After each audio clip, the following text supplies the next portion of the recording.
සියලුම දෙනාට අයබෝවන්. අදත් පිළිගන්නවා SLD YouTube channel එකට.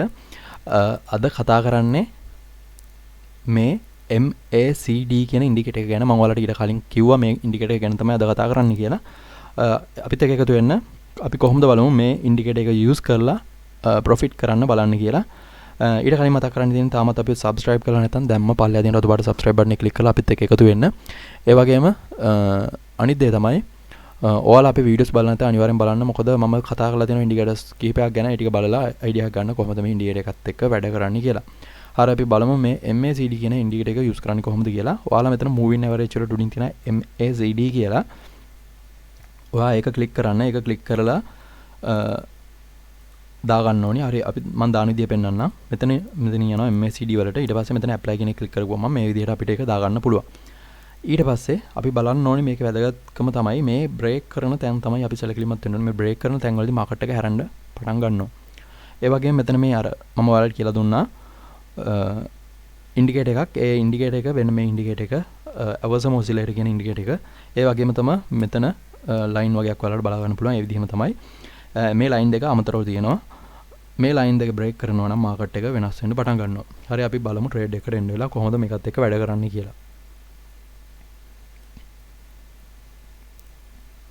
හරි ඔයාලට බලා ගන්න පුළුවන් මෙතනදී මාකට් එකේ කොළ පාට ලයින් පත් වෙනවා වගේම මෙතනදී මේ ලයින් දෙක බ්‍රේක් කරා. ඒ නිසා අපිට මෙතනදී අයිඩියා එකක් ගන්න පුළුවන් මාකට් එක අප් එකකට මූව් වෙන්න පටන්ගෙන තියෙනවා වගේ අයිඩියා එකක් අපිට ගන්න පුළුවන්. ඒක නිසා මම කරන්නේ මෙතනදී තව ටිකක් වෙලා බලලා අප් එකට ට්‍රේඩ් එකක් දානවා. මෙන්න මේ විදිහට අප් එකට ට්‍රේඩ් එකක් දානවා.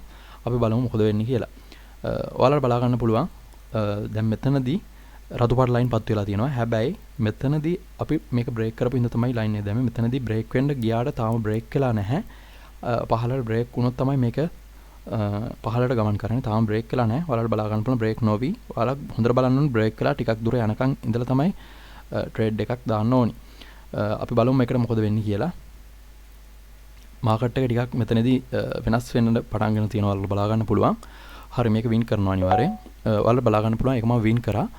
වින් කරන්න හේතුව තමයි මම මෙතනදී කොළ පාට ලයින් නිසා තමයි මේක දැම්මේ. කොළ පාට ලයින් සහ මේකත් කැපුවා දෙකම වෙනවා නම් විතරක් ඔයාලා MACD එක යූස් කරද්දී ඔයාලා ට්‍රේඩ් දාන්න. එනේ විදිහට තමයි MACD එක යූස් කරලා ට්‍රේඩ් දාන්නේ. අනිවාර්යෙන් මේක කැපෙනකන් ඉන්න කැපිලා වෙන මෙච්චරක්වත් යන්න ඕනි. ඒ වගේම කොළ පාට ලයින් යටින්පත් වෙන්න ඕනි. අප් එකට යනවනම් ඩවුන් එකට යනවනම් රතු පාට ලයින් මේ විදිහට මෙතනින් පහළට කැපෙන්න ඕනි. ඒ විදිහට යද්දී ඔයාලට පහළ ට්‍රේඩ් එකක් දාන්න පුළුවන්. මේ විදිහට තමයි MACD කියන ලයින් එක යූස් කරලා ට්‍රේඩ් දාලා වින් කරන්නේ, ප්‍රොෆිට් කරන්නේ. ඔන්න විදිහට තමයි ඒක යූස් කරන්නේ. හරි. ඔය ටික තමයි MACD කියන ඉන්ඩිකේටර් එක ගැනත් එකත් එක්ක කතා කරේ.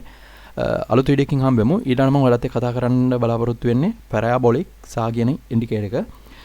ඒ ඉන්ඩිකේටර් එකත් එක්ක ඊළඟට හම්බෙමු. එහෙනම් හැමෝටම සුබ දවසක්. ආයුබෝවන්.